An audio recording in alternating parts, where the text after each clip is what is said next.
So, what are you going to read for us? And can you tell us what kind of scene you're going to set up? Well, I am going to read from A Scandal with a Scoundrel, my July release, a part of the Wicked Widows multi-author compilation. The scene I'm going to set up, it's such a funny scene to me, so I hope it's funny. But the scene I'm going to set up is Winnie and Richard have just finished having some sex, and Richard finds out a thing that Winnie did not tell him about, and he's not happy. And so I'm going to get the end of Winnie's POV and go into Richard's POV, which is just kind of funny to me.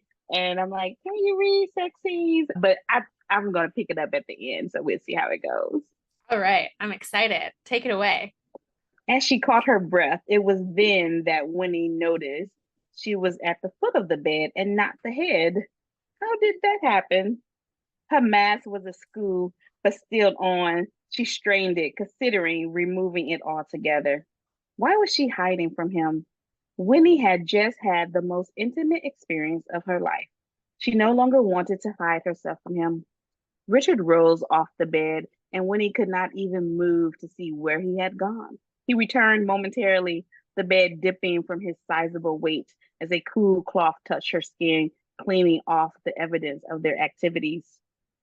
Victoria, his voice full of concern, had her turning toward him. Looking down at him, she saw what had him concerned. Proof of her virginity coated his now flaccid member. Oh, Winnie had forgotten about that one minor impediment of hers. Abruptly, she sat up, needing to be out of the room. Why didn't you tell me? He asked, watching as she rose, searching for her gown. It wasn't of importance. She bent down to step into her dress. Not important. I just fucked you like you were a scrumpet. A strumpet. How is that not important to mention? He sat up on the bed, his gray eyes now full of rage. Why does why does Madame Delacour have a virgin working here? I'm sorry, Richard. Goodbye. Victoria, wait. Where are you going? He asked, rising off the bed. I must go. She turned toward the door, opening it and running out of the room as fast as her legs would allow, with her gown practically falling off her body. Winnie did not stop to see if he was following her.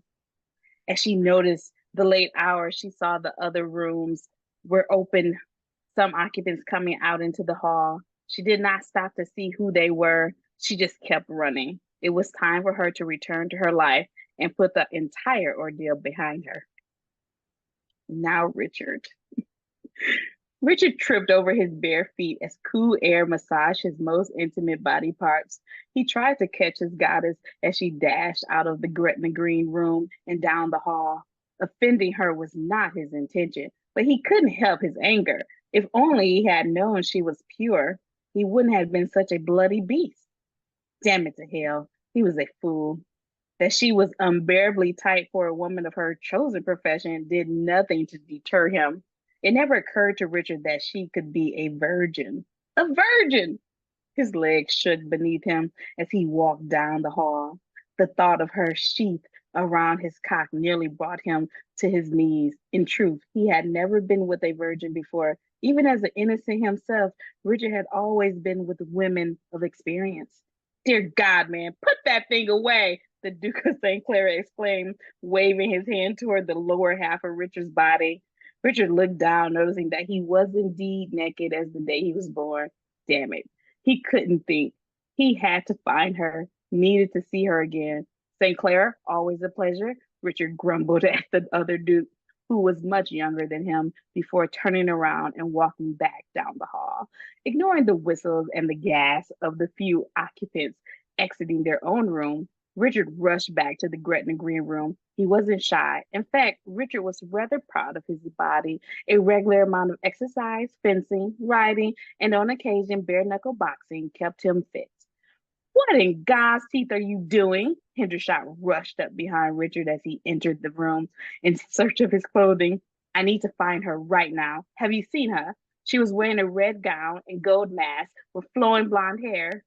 Richard rushed out the words, pulling up his breeches and going in search of his shirt and waistcoat. Are you speaking of the woman you were entertaining in the ballroom? The reason you forced me to switch rooms with you? His friend, who was currently free of his own mask, raised an eyebrow at Richard and challenged, "You wanted to switch rooms with me. You wanted to switch rooms with me first, if I remember correctly." Not caring for his stockings, which he had discarded from before Victoria entered the room, Richard slipped on his black hessians, marching out into the hall. "Where do you think you are going?" Hendershot took hold of his arm, stopping him from sprinting down the hall. "Release me, Harrison," he said coldly, using his friend's given name, which he never did. Richard could not delay. He had to go find her and take her away from this place. She was his now. Of that, he was absolutely certain.